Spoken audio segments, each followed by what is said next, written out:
Two managers.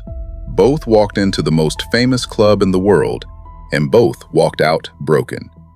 One was a tactical genius who built an invincible team in Germany.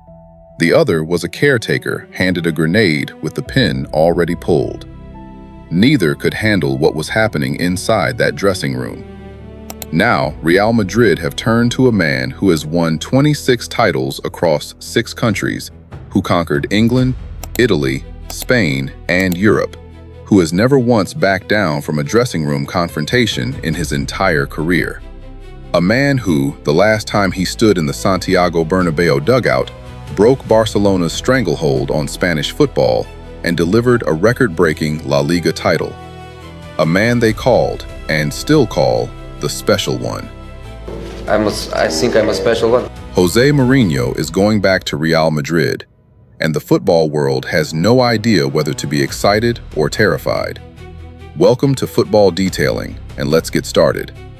Before we get into the chaos at the Bernabéu, we need to understand who this man actually is, because José Mourinho is not just a football manager, he is a phenomenon.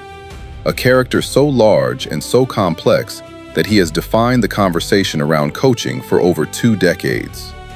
Born on January 26, 1963, in Setúbal, Portugal, Mourinho was an average player who quickly realized his genius lay elsewhere. He became a translator and coaching assistant to Sir Bobby Robson at Sporting CP and Barcelona in the 1990s, absorbing everything from one of the game's most respected figures. By the time he became a manager himself, he had already processed more tactical knowledge than most coaches accumulate in a lifetime. His rise was extraordinary. Porto, 2 league titles, a UEFA Cup, a Champions League, with an unfancied Portuguese side that eliminated Manchester United, Lyon, Deportivo, and Monaco in one of the most remarkable runs in European history. He arrived at Chelsea in 2004, held a press conference, and announced himself to the world as the Special One. He was not bragging, he was simply telling the truth. 2 Premier League titles in 2 years, 3 major trophies in his first full season, a defensive record that still stands in the record books. Then, Inter Milan, the treble in 2010, Serie A, Coppa Italia, and the Champions League, achieved with a performance against Barcelona at the Camp Nou that many analysts still regard as the greatest single defensive tactical display in the history of the competition. And then Real Madrid called, the first time. Mourinho joined Real Madrid in the summer of 2010 as the most expensive manager in football history, brought in specifically to break Barcelona's dominance and end the drought in La Liga. His first El Clásico ended 5-0 to Barcelona. The Spanish press wrote him off before he had even unpacked his bags. He kept working. By his second season, he had delivered the Copa del Rey, Real Madrid's first major trophy over Barcelona in years, a 1-0 win in extra time in the final. And then came 2011-12, the defining season. Real Madrid won La Liga with 100 points and 121 goals, both records at the time. It was one of the most dominant single-season performances in Spanish football history. Cristiano Ronaldo, Mesut Ozil, Ángel Di María, Karim Benzema, and Xabi Alonso, yes, that Xabi Alonso, all operating inside a system that was direct, intense, and devastating on the counterattack. But the third season unraveled. The dressing room fractured, most notably between Mourinho and goalkeeper Iker Casillas, whose relationship collapsed completely and publicly. There were tensions with Sergio Ramos. There were questions about his style of management and his siege mentality. He left in the summer of 2013, and for many years the manner of his departure overshadowed what he had actually achieved. 3 trophies, a record-breaking league campaign, a Real Madrid that was feared across Europe. That was his legacy from the first spell, and he knows the blueprint for how to win at this club better than almost anyone alive. To understand why Mourinho is returning, you need to understand the scale of the disaster that preceded him. And it is genuinely difficult to overstate how badly things went at Real Madrid this season. Xabi Alonso arrived in the summer of 2025 with enormous expectation and a legitimate claim to be one of the most exciting young coaches in European football. The man who took Leverkusen through an entire Bundesliga season unbeaten. The man who built a team on structure, pressing, and collective discipline. He arrived at the Bernabéu and immediately began demanding the same standards he had built in Germany.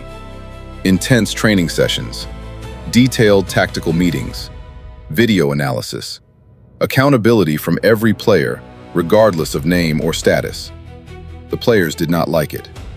Reports from Marca and other sources confirmed that multiple senior stars, Vinícius Júnior, Jude Bellingham, and Eduardo Camavinga among them, never bought into Alonso's methods.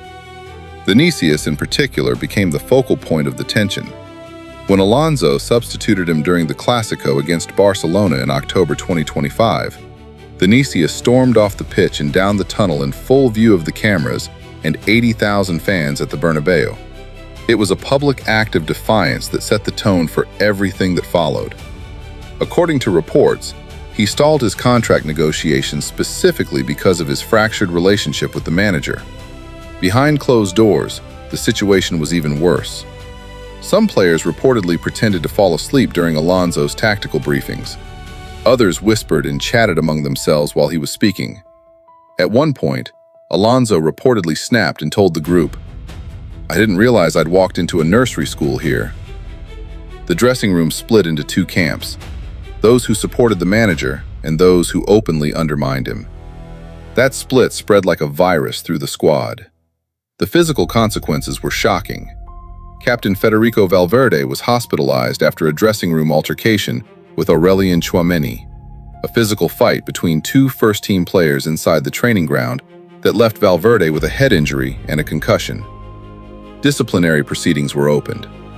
The word FC Hollywood started appearing in the Spanish press. Alonso was sacked in January 2026, despite averaging 2.24 points per La Liga game and sitting just 3 points behind Barcelona at the top. He had not failed tactically. The dressing room had failed him.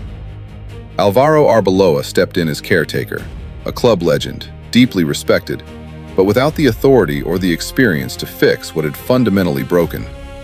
Real Madrid finished the season without a single major trophy. 2 consecutive years without silverware. A club that defines itself by winning, adrift. Florentino Pérez, according to multiple reports, began thinking about Mourinho just 2 days after Alonso's departure. And that tells you everything about what Real Madrid's president believes the problem actually is. Not tactics, not the system, the dressing room, the culture, the authority. And when Pérez looked across the entire landscape of available managers and asked himself who has the personality, the track record, and the force of will to walk into that room and demand respect from Vinícius Júnior, from Jude Bellingham, from Kylian Mbappé, the answer he kept arriving at was the same. According to Fabrizio Romano and confirmed by ESPN, BBC Sport, and Sky Sports, Mourinho has verbally agreed a 2-year contract with Real Madrid. He was manager of Benfica this past season, where he led the club through an unbeaten domestic campaign, finishing 3rd in the Primera Liga. A clause in his contract allows Real Madrid to trigger his exit for a fixed fee of €3 million, and that clause has already been activated. The official announcement was expected immediately after Real Madrid's final La Liga fixture on May 23rd against Athletic Bilbao. He arrives at 63 years old, more experienced, more weathered, and according to those close to him, far more measured than the version of Mourinho that left the Bernabéu in 2013. The problem at Real Madrid this season was not tactical complexity. Alonso's system was sophisticated and actually working by the numbers. The problem was authority. The dressing room did not respect the manager, and the club did not back the manager when the crisis arrived. Mourinho has never had that problem at any club he has managed, because no player, regardless of status, has ever been able to comfortably challenge his authority and come out winning. He has managed Cristiano Ronaldo, who is arguably the most strong-willed and demanding player in the history of the sport, and he got him to score 60 goals in a single season. He managed a dressing room at Inter Milan that included Samuel Eto'o, Zlatan Ibrahimovic, Diego Milito, and Wesley Sneijder, multiple world-class egos, and built a team so cohesive it won the treble. His methods are not gentle and they are not democratic, but they produce results, and crucially, players at the very highest level tend to follow results. The Real Madrid squad he is inheriting also has something Alonso never had: the hard experience of a season without trophies, and the public embarrassment of the dressing room saga becoming global news. Players like Vinícius Júnior and Jude Bellingham are aware that their behavior this season damaged their own reputations. There is a chance, not a guarantee, but a genuine chance, that the shock of a difficult year has created the conditions for Mourinho to come in and demand a reset that the players are actually ready to accept. And tactically, Mourinho is not arriving without a plan. His football has evolved across the years. He is no longer purely the deep block, counter-attacking specialist of his early career. He has shown greater flexibility at Roma and Benfica, developing younger players and adapting his approach to the personnel available. With Mbappe, Vinícius, and Bellingham, players built for transition and vertical pace, his natural preference for quick, direct football in the final third is actually a better tactical fit for this squad than Alonso's positional, patient system was. The honest truth is this: Mourinho is the right appointment for the specific problem Real Madrid have right now. Not the right appointment for every problem. Not the manager who will build a dynasty or reinvent how the club plays football for the next decade. But for a dressing room on fire, a club desperate for immediate authority, and a fan base that needs to believe again, José Mourinho is exactly the kind of figure that can change the temperature in a room the moment he walks through the door. The risks are real. His last 3 spells at major clubs, Manchester United, Tottenham, and Real Madrid the first time, all ended in acrimony. The question of whether he has genuinely grown as a manager or simply mellowed with age is one that cannot be answered until the first crisis hits. And at Real Madrid, the first crisis always hits. But here's the thing about Mourinho that the football world keeps forgetting in between his controversies: he wins. He has won league titles in Portugal, England, Italy, and Spain. He has won 2 Champions Leagues. He has won 26 major trophies in total. When you look at the managers of the truly great clubs, the Guardiolas, the Klopps, the Ancelottis, Mourinho's trophy count stands alongside any of them. Real Madrid needed a manager who would not be intimidated by Vinícius Júnior storming off the pitch. They needed someone Florentino Pérez trusts enough to back publicly when things get difficult. And they needed someone who has already won at the Bernabéu and understands exactly what this club demands. On all 3 counts, Mourinho is the answer. Whether he is the right answer long-term is the question we will be asking again in 12 months. But for now, the special one is back. And Real Madrid, for the first time in 2 years, have a manager who nobody in that dressing room will dare to ignore. Hit like, subscribe, and tell me in the comments, do you think Mourinho can fix what is broken at Real Madrid? And can he finally win the Champions League with them?